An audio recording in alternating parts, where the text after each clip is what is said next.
Hello and welcome to Midday Update. Coming up are the top stories for the day. An Indian passenger allegedly urinated on a US co-passenger mid-air on an American Airlines flight AA292 from New York to New Delhi. The 21-year-old Indian was identified as Arya Vohra, who's a student in the US. The incident happened on March 4th while he was intoxicated. At least 6 people were killed and over 30 others were injured on Saturday after a fire broke out at an oxygen plant following an explosion in the Kadam Rasool region of Chittagong's Sitakunda Upazila of Bangladesh, sources reported. The explosion took place at Seema Oxygen Plant around 4:30 p.m. local time as per sources. 9 units from the fire service rushed to the spot and managed to control the fire. Police have so far identified 5 of the victims. Another male victim's identity is yet to be determined. According to officials, 18 people were admitted to Chittagong's Medical College Hospital for treatment. External Affairs Minister S. Jaishankar on Saturday held bilateral meetings with his counterparts from Sri Lanka and Armenia who were here to attend Razina dialogue. Jaishankar met Foreign Minister of Sri Lanka Ali Sabri and held discussions on investment, trade and development partnerships as well as on facilitating Colombo's economic recovery. They took stock of their cooperation that is focused on facilitating Sri Lanka's economic recovery. Discussions covered investment, trade and development of partnerships. It also raised recent issues relating to fishermen. Union Minister Rajiv Chandrasekhar said that Prime Minister Narendra Modi has laid out a vision that India would play a significant role in the global electronics supply chain and manufacture $300 billion electronics goods by 2026. From next year, mobile phones will be among top 10 categories for exports from India. There is an underlying vision and policy framework that is causing the shift in global brands to seek India as a global manufacturing destination, he added. Union Minister of Commerce and Industry Piyush Goyal said that the export figure for last year already crossed in February and expressed confidence that merchandise and services export would touch $750 billion this year. He was addressing the 8th edition of the Razina dialogue in New Delhi on Saturday. The Union Minister said the following. India is targeting annual export of $1 trillion of goods and $1 trillion of services by 2030.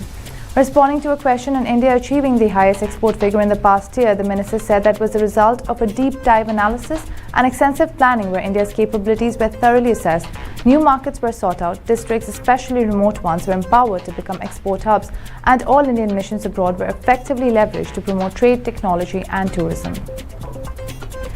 Pakistan's economic collapse has impacted the trade between Kabul and Islamabad, the Afghanistan Chamber of Commerce and Investment said.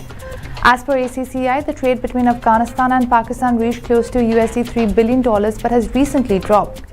According to economists, the economic crisis in Pakistan is not only affecting the life of Afghan refugees in Pakistan, but will also have a negative effect on the economic conditions of the people inside Afghanistan.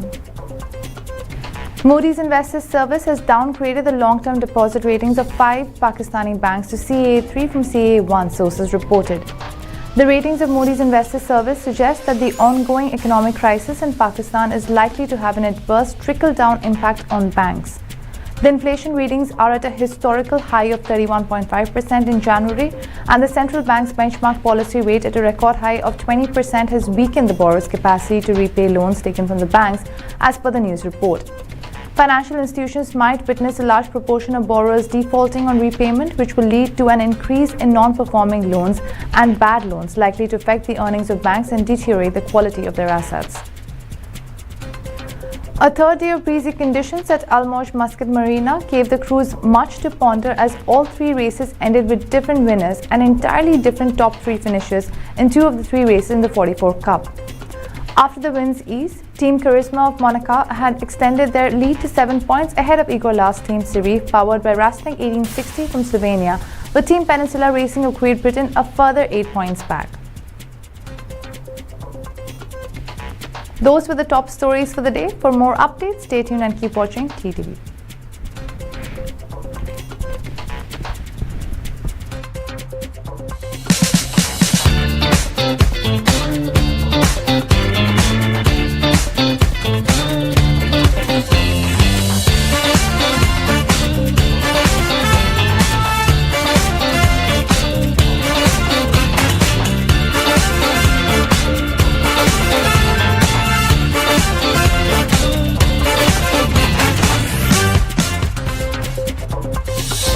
just landed in Oman. Now you can enjoy your life and save through unlimited buy two for the price of one offers and discounts starting 20% onwards at more than 2,000 leading vendors covering all your needs. Download Circly Oman mobile application, subscribe and try 1 month for free. Upgrade your lifestyle with Circly Oman.